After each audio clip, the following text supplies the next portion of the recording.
बिस्मिल्लाहिर्रहमानिर्रहीम। Welcome back to my YouTube channel maths and physics academy.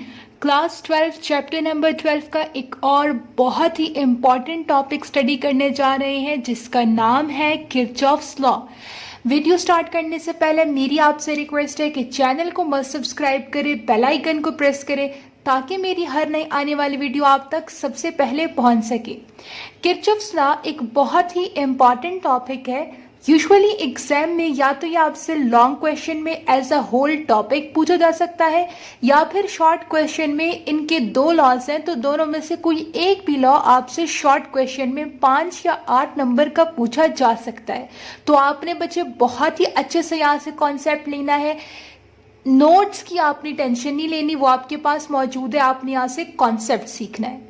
देखिए बच्चे, Kirchhoff's law को स्टार्ट करने से पहले कुछ बेसिक्स कॉन्सेप्ट हैं जो कि आपके क्लियर होने चाहिए। ये मैंने यहाँ आपके लिए लिख दी है।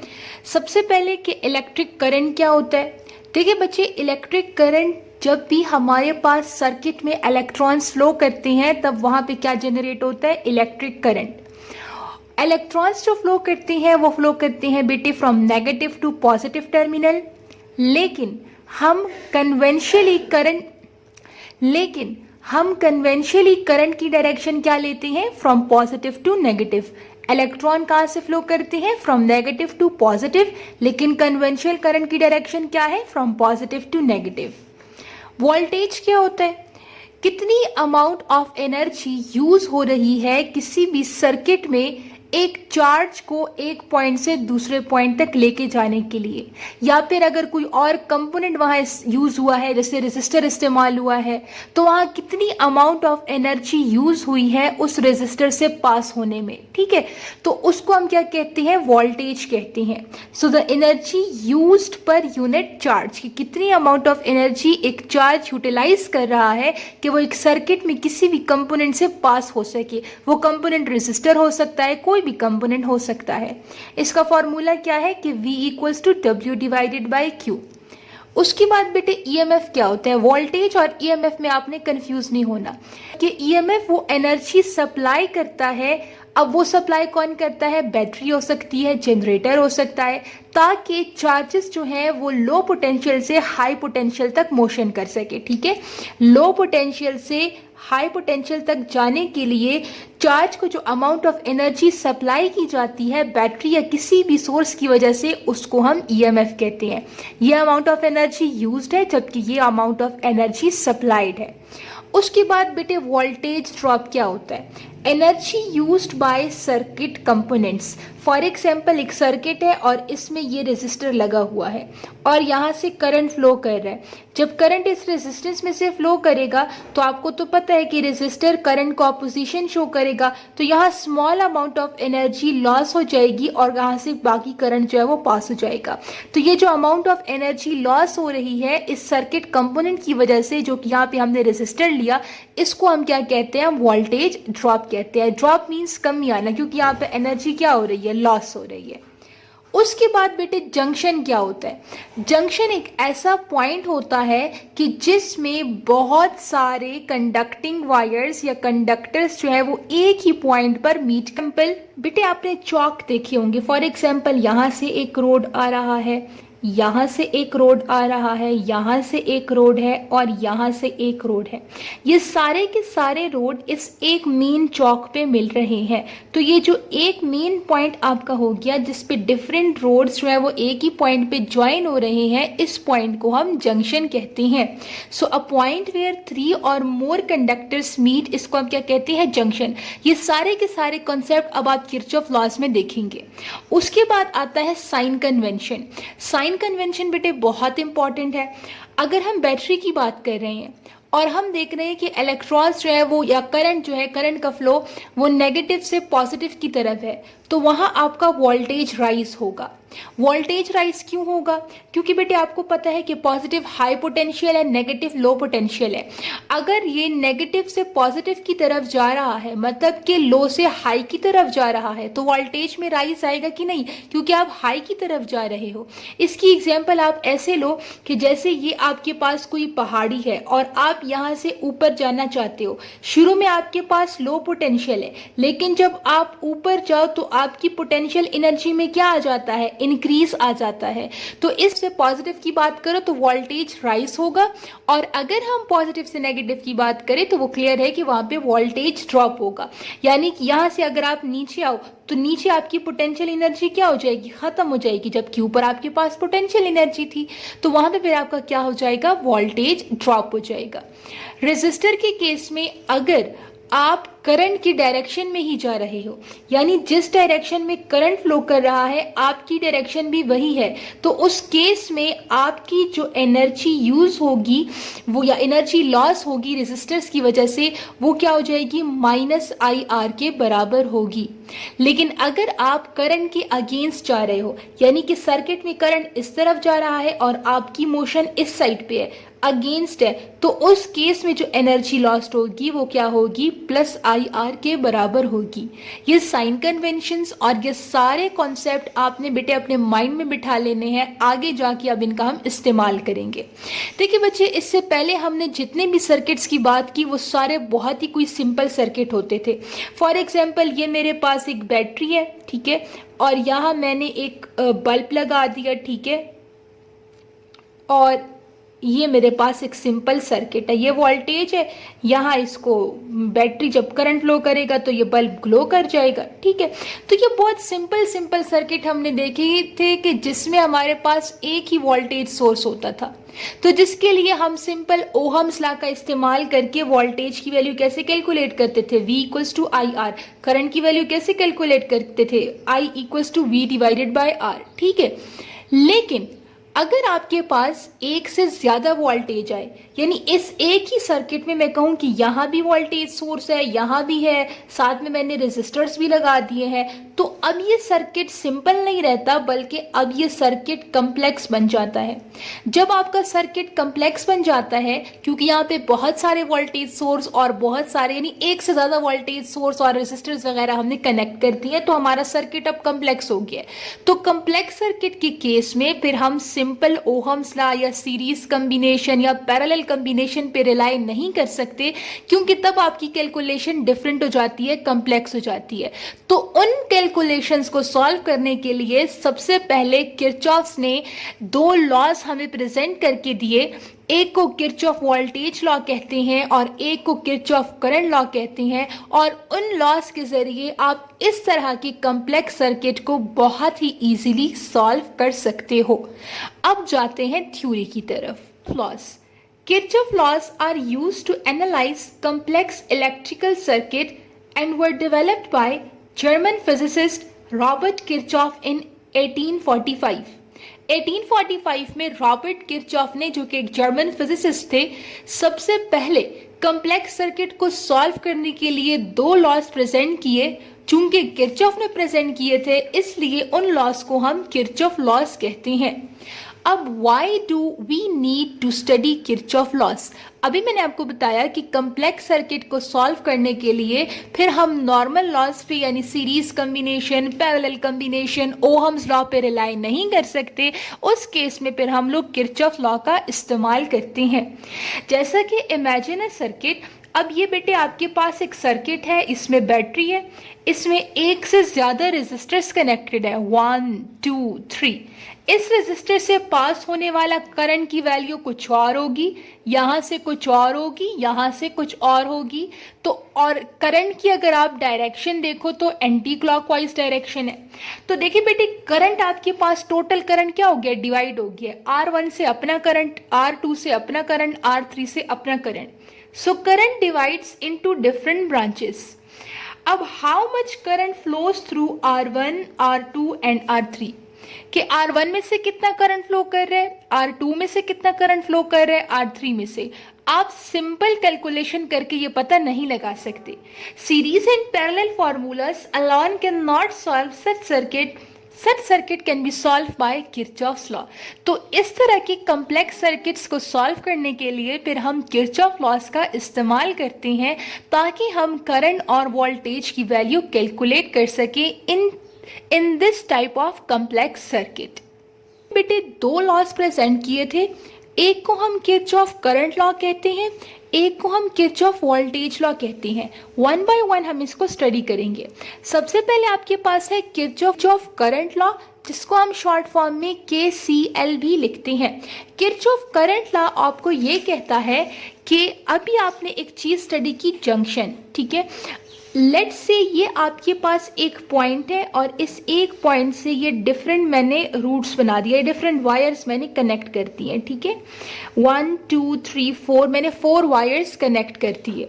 अब मैं कहती हूँ कि लेट्स से ये जो वायर है इसमें से करंट आ रहा है इस जंक्शन की तरफ, यानी इस पॉइंट को हम नाम दे देते हैं O, और यही वाला करंट इधर से आ रहा है तो इधर से बाहर जा रहा है, ठीक है।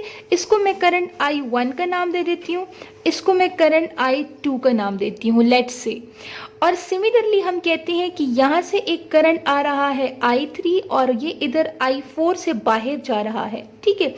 जब ये करंट यहाँ आया तो इधर एक पॉइंट पे मीट हुआ, यहाँ आया तो इधर एक पॉइंट पे मीट हुआ, यहाँ से जाने से पहले एक पॉइंट पे मीट हुआ, यहाँ से जाने से पहले एक पॉइंट पे मीट हुआ। अब अगर आपसे कोई पूछे कि इस पूरे के पूरे सर्किट में टोटल करंट कितना है, तो आप कैसे निकालोगे यहाँ से total current? According to Kirchhoff current law, इस जंक्शन पे जितना करंट आ रहा है उतना ही करंट यहाँ से जाएगा। यानी कि अगर यहाँ पे 5 एम्पियर करंट आ रहा है तो 5 एम्पियर करंट ही जाएगा। फॉर एग्जाम्पल, अगर यहाँ से ये वही रोड हम कंसिडर कर लेते हैं ना, ठीक है, ये वो चौक है आपके पास। किरचॉफ करंट लॉ ये कहता है कि अगर यहाँ से 2 गाड़ियाँ आ रही हैं तो यहाँ से 2 गाड़ियाँ ही बाहर जाएंगी। अगर यहाँ से एक गाड़ी आ रही है तो यहाँ से एक गाड़ी ही बाहर जाएगी, यानी कि गाड़ियों की टोटल तादाद में कमी नहीं आनी चाहिए। बिल्कुल ऐसे ही जितना करंट इस जंक्शन की तरफ आ रहा है उतना ही करंट इस जंक्शन से बाहर जाएगा। अगर एंटरिंग द करंट बराबर हो रहा है लीविंग द करंट के, इसका मतलब है कि करंट की वैल्यू में कोई चेंज नहीं आ रहा, यानी कि जो समेशन है करंट का, समेशन ऑफ करंट का मतलब क्या है कि वो करंट जो इस जंक्शन की तरफ आ रहा है और वो करंट जो इस जंक्शन से जा रहा है, टोटल कितनी करंट की वैल्यूज है 1 2 3 4, इन सब को आप सम करोगे तो आपके पास वो सम किसके बराबर आना चाहिए? 0 के बराबर आना चाहिए। तब आपके पास किरचॉफ करंट लॉ ओबे होगा। तो अगर आप इसकी स्टेटमेंट से देखें कि total current entering a junction is equal to the total current leaving the junction, कि एक जंक्शन पे जितना करंट आ रहा है उतना ही करंट उस जंक्शन में से लीव करेगा, कोई करंट बीच में से खर्च नहीं होगा। उसको फिर हम क्या कहते हैं? किरचॉफ करंट लॉ कहते हैं।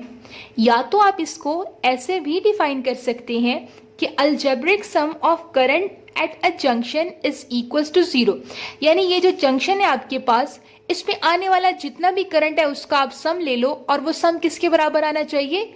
0 के बराबर आना चाहिए। तो तब आपके पास किरचॉफ करंट लॉ ओबे होगा। अब ये जो समेशन इक्वल्स टू 0 है, ये कैसे आता है? इसके लिए कुछ साइन कन्वेंशन है जिसको हम स्टडी करेंगे आने वाले सेक्शंस के अंदर। ये एक सर्किट डायग्राम है, एक जंक्शन है जिसको हमने पॉइंट O से रिप्रेजेंट कर दिया।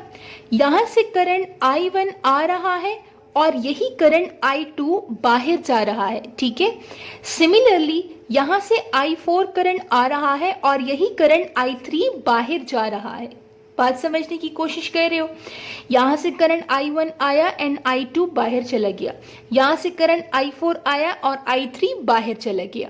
So consider 4 conductors carrying current, यानी ये कंडक्टिंग वायर्स हैं और इनके पास जो करंट है वो क्या है? I1, I2, I3 and I4, ठीक है।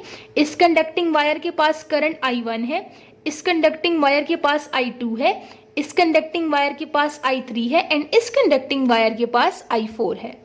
Sign of current flowing towards the junction is positive. अब ये मेन चीज है, जो करंट इस जंक्शन की तरफ आएगा यानी टुवर्ड्स द जंक्शन, उनको हम पॉजिटिव लेते हैं और जो करंट इस जंक्शन से बाहर जाएगा उसको हम नेगेटिव लेते हैं। अब देखो बेटे, I1 के करंट की डायरेक्शन टुवर्ड्स द जंक्शन है, यानी कि I1 क्या होगा? पॉजिटिव होगा। I4 के करंट की डायरेक्शन भी टुवर्ड्स द जंक्शन है, यानी कि I4 भी आपके पास क्या होगा? पॉजिटिव होगा। So it means I1 and I4 are positive. Sign of the current flowing away from the junction आपके पास O है, is negative. अब जो जंक्शन से करंट बाहर जा रहा है या फिर away from the junction है, उसको हम नेगेटिव साइन से रिप्रेजेंट करते हैं. अब अगर आप देखो तो I2 वाला current away from the junction है, तो I2 आपके पास नेगेटिव होगा. सिमिलरली I3 का करंट भी आपके pass away from the junction है, तो I3 का करंट भी क्या होगा, नेगेटिव होगा. So it means I2 and I3 are negative. अब हम इस जंक्शन पे किरचॉफ करंट लॉ को अप्लाई करते हैं. जंक्शन आपके पास ये था और उसमें मैंने क्या कहा था कि sum of all the current equals to 0 होगा. ठीक है, अब sum of all the current यानी इसमें एंटरिंग भी आ रहा है, इसमें लीविंग भी आ रहा है. अब देखिए बेटे, I1 आपके पास पॉजिटिव है क्योंकि ये एंटरिंग द जंक्शन वाला करंट था, प्लस माइनस I2 हमने क्यों लिखा, क्योंकि बेटे I2 का करंट ये आपके पास जंक्शन से अवे जा रहा है, इसलिए I2 का साइन आपके पास क्या है, नेगेटिव है. फिर प्लस I3 भी आपके पास नेगेटिव है क्योंकि it is moving away from the junction. And last current आपके पास कौन सा है, I4, और उसका साइन पॉजिटिव है क्योंकि it is moving towards the junction. अब इन सारों के सारों करंट का सम किसके बराबर होना चाहिए, 0, क्योंकि किरचॉफ करंट लॉ क्या कहता है कि the algebraic sum of all the current at a junction is equals to 0. इस समेशन को हमने ओपन करके सारे करंट की वैल्यू लिख दी. यहां से plus minus into minus, plus minus into minus equals to I4. अब बेटे हम एक काम करते हैं कि जो करंट जंक्शन की तरफ जा रहा है उसको एक साइड पे कर लेते हैं और जो करंट जंक्शन से अवे जा रहा है उसको एक साइड पे कर लेते हैं. अगर आप डायग्राम से देखें तो I1 और I4 वाला करंट टुवर्ड्स द जंक्शन है, यानी इसको हम एक साइड पे कर लेते हैं. जबकि I2 और I3 वाला current away from the junction है, तो इसको हम इक्वल के एक साइड पे कर लेंगे.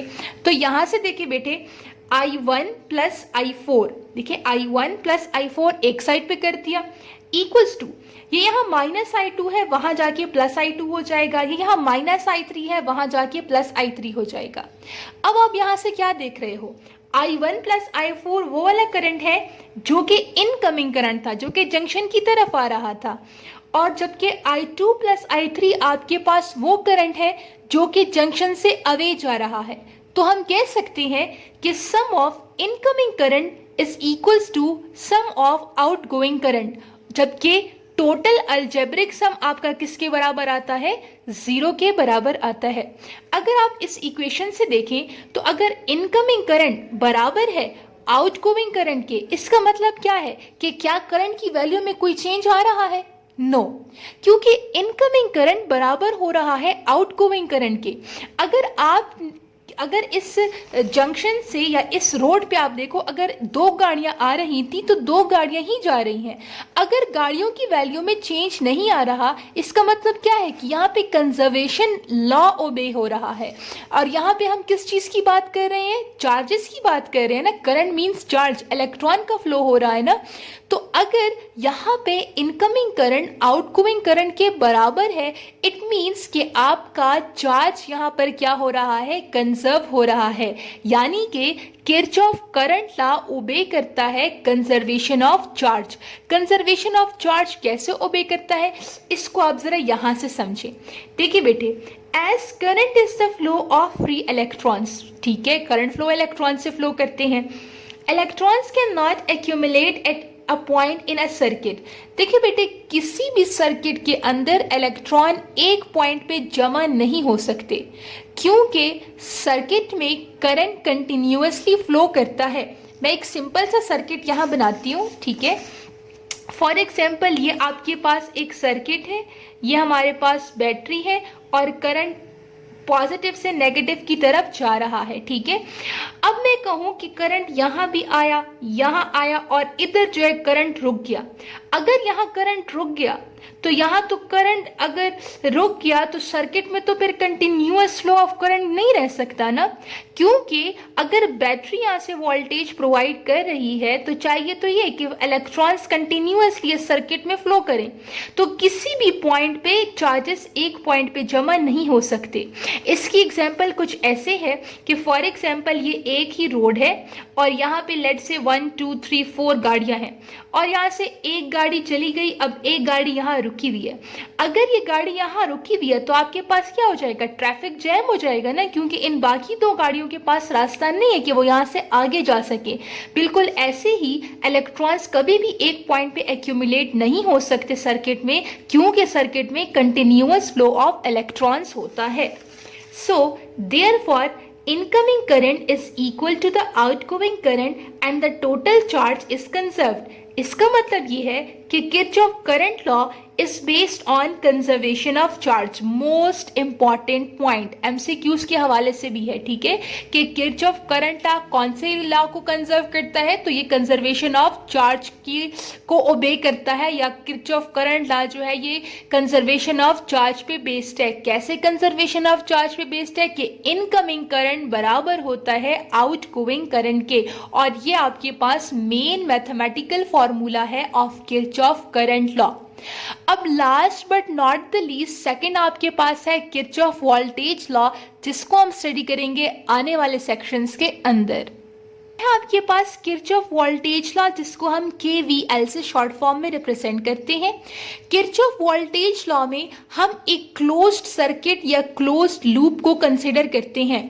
क्लोज्ड लूप बेटे क्या होता है, क्लोज लूप का मतलब यह है कि जहां से आपने स्टार्ट किया वहां पर आप खत्म करें। जैसे कि आप पहले यहां से यहां गए इस पॉइंट से ना, फिर इस पॉइंट से आप इस पॉइंट तक आए, फिर इस पॉइंट से यहां तक आए और फिर वापस आप अपने इनिशियल पॉइंट पे पहुंचो, तो ऐसे लूप को हम क्लोज्ड लूप कहते हैं, ठीक है।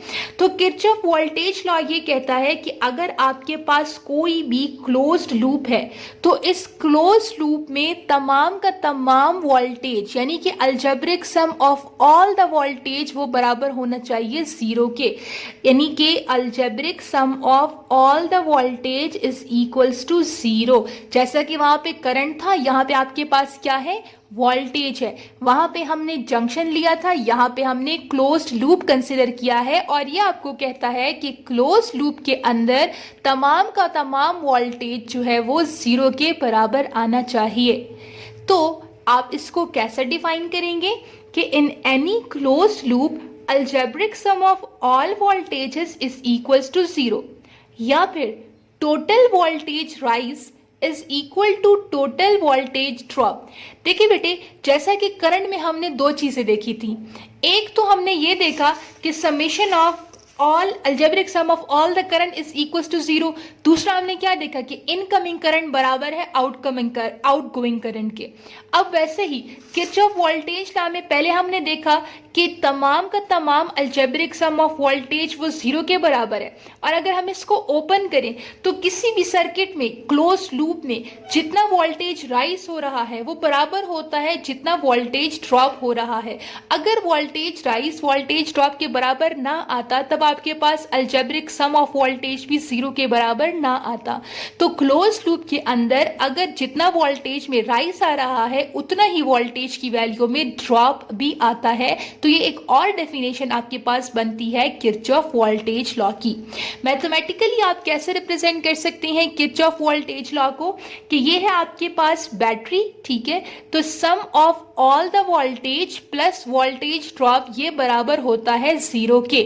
जितना का जितना वोल्टेज आ रहा है और जितना का जितना वोल्टेज ड्रॉप हो रहा है, यानी ये ईएमएफ है और ये आपके पास वोल्टेज ड्रॉप है, वो दोनों का सम आपके पास किसके बराबर होना चाहिए, जीरो के बराबर होना चाहिए। तो प्रिंसिपल को इसको समझे जरा बेटे, ये आपके पास एक क्लोज्ड लूप है ए बी सी डी, ए से लेके बी के तक जो रास्ता है इसमें एक बैटरी है जिसका जो ईएमएफ है या जिसको हमने E1 से रिप्रेजेंट किया, और इधर एक रेजिस्टर है जिसको हमने R1 से रिप्रेजेंट किया।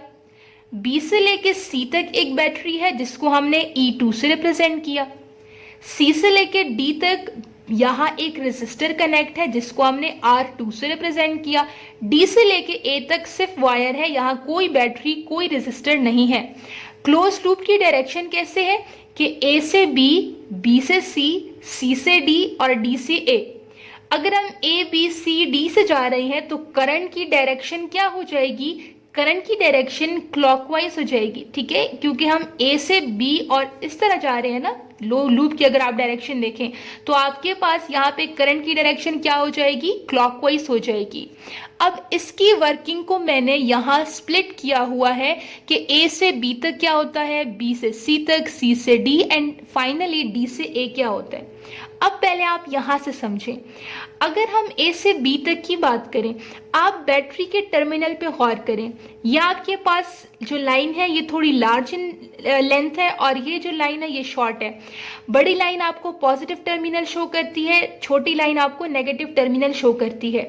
अब नॉर्मली तो आपको पता है कि करंट की डायरेक्शन क्या होती है, फ्रॉम पॉजिटिव टू नेगेटिव होती है, और हम कह रहे हैं कि हमारा जो करंट फ्लो हो रहा है वो यहाँ से यहाँ है, यानी कि आप नेगेटिव टर्मिनल से किसकी तरफ जाओगे, पॉजिटिव टर्मिनल की तरफ जाओगे।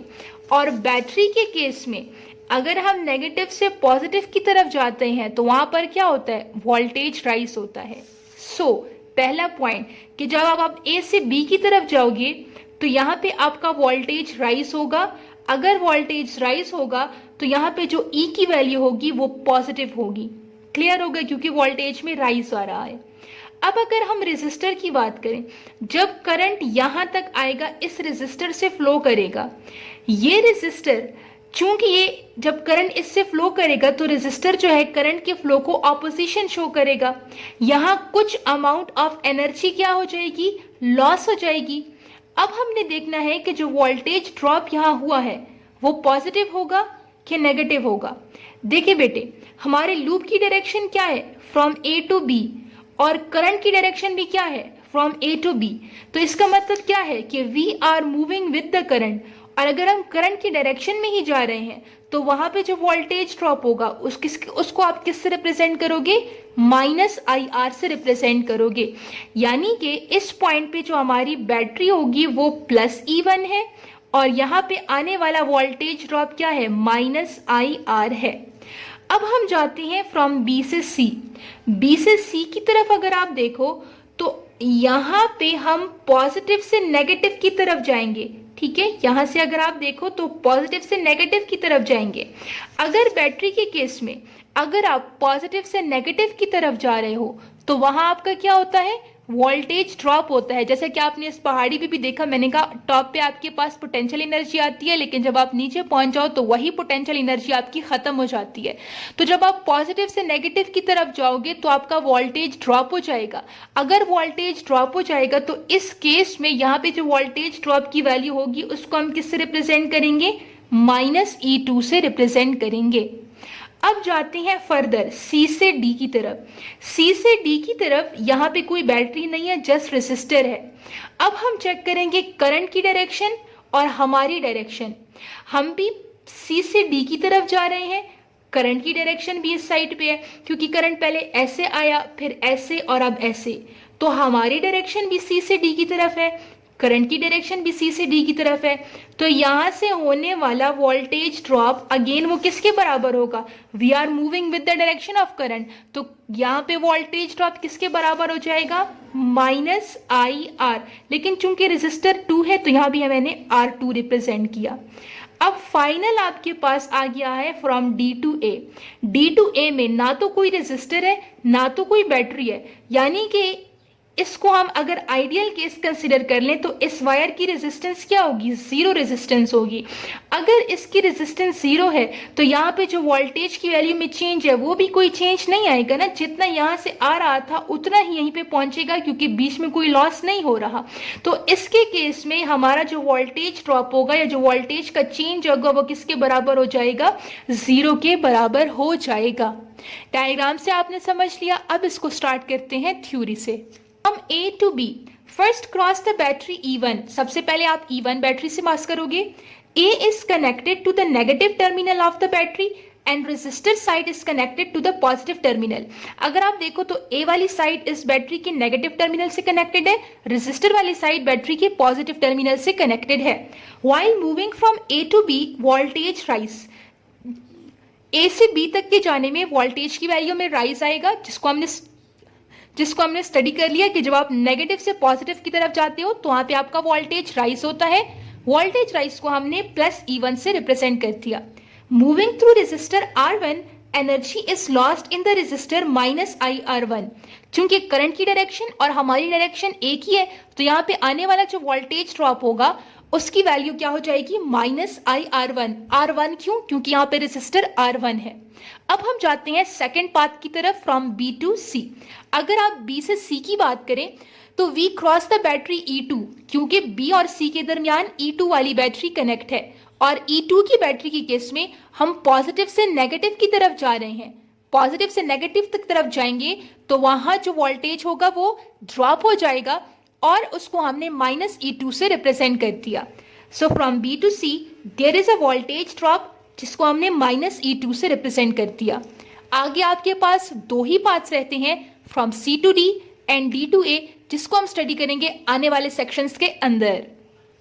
From C to D there is a resistor R2, so energy is lost minus R2।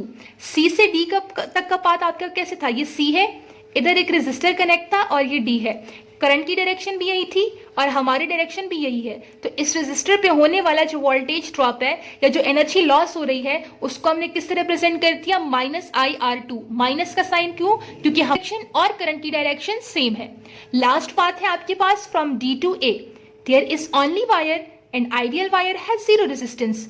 D से A तक के आपने देखा कि वहां जस्ट वायर थी, कोई रेजिस्टर नहीं था, तो उस केस में हमने आइडियल वायर कंसिडर कर लिया और उस केस में रेजिस्टेंस आपकी जीरो है। अगर रेजिस्टेंस जीरो है तो वोल्टेज की वैल्यू में चेंज नहीं आएगा और वोल्टेज की वैल्यू की चेंज जीरो के बराबर आएगा। अब हमने क्लोज लूप का हर एक पार्ट स्टडी कर लिया। अब उस पर अप्लाई करते हैं किरचॉफ वोल्टेज लॉ की इक्वेशन। किरचॉफ वोल्टेज लॉ की इक्वेशन ऐसे है कि जितना वोल्टेज राइज हो रहा है उतना ही वोल्टेज ड्रॉप होगा। दोनों का सम किसके बराबर होगा, जीरो के बराबर होगा, यानी कि algebraic sum of all the voltage is equals to zero. अब algebraic sum of all the voltage में क्या आता है, वोल्टेज राइज भी आता है और वोल्टेज ड्रॉप भी आता है। अब हम पहले बात करते हैं वोल्टेज राइज की। वोल्टेज राइज में सबसे पहले आपके पास पहले था बैटरी E1 और उसकी वैल्यू पॉजिटिव थी, फिर माइनस IR1, क्योंकि R1 रेजिस्टर पे जाने के वक्त हमारी डायरेक्शन और करंट की डायरेक्शन सेम थी, तो वहां पे जो एनर्जी लॉस हुई उसको हमने माइनस IR1 से रिप्रेजेंट किया। फिर हम सेकंड बैटरी की तरफ गए जिसको हमने माइनस E2 से रिप्रेजेंट किया। माइनस E2 क्यों? क्योंकि हम पॉजिटिव से नेगेटिव की तरफ गए थे तो वहां हमारा वोल्टेज ड्रॉप हुआ था।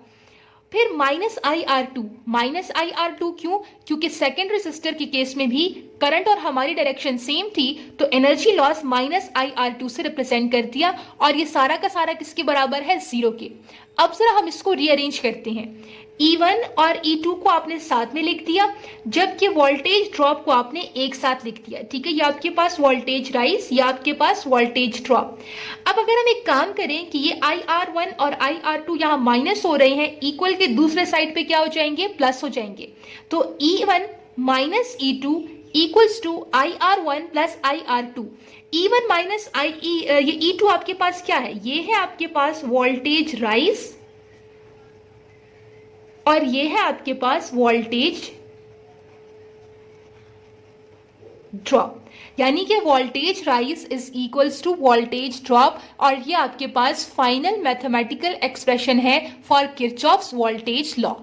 के लेक्चर में आपने स्टडी किया about Kirchhoff's law. Kirchhoff current law आपको कहता है कि algebraic sum of all the current at a junction वो जीरो के बराबर होता है, या फिर इनकमिंग करंट बराबर होता है आउटगोइंग करंट के। किरचॉफ वोल्टेज लॉ आपको कहता है कि sum of all the voltage in a close loop is equals to zero, या फिर जितना वोल्टेज में राइज आ रहा है उतना ही वोल्टेज में ड्रॉप आएगा। So all about today's lecture. किसी भी कंफ्यूजन के लिए आप कमेंट सेक्शन में पूछ सकते हैं। चैनल को सब्सक्राइब करें, बेल आइकन को प्रेस करें। मिलेंगे आपसे नए लेक्चर में नए एग्जाम नोट्स के साथ। तब तक के लिए अपना बहुत सारा ख्याल रखिए। अल्लाह हाफिज।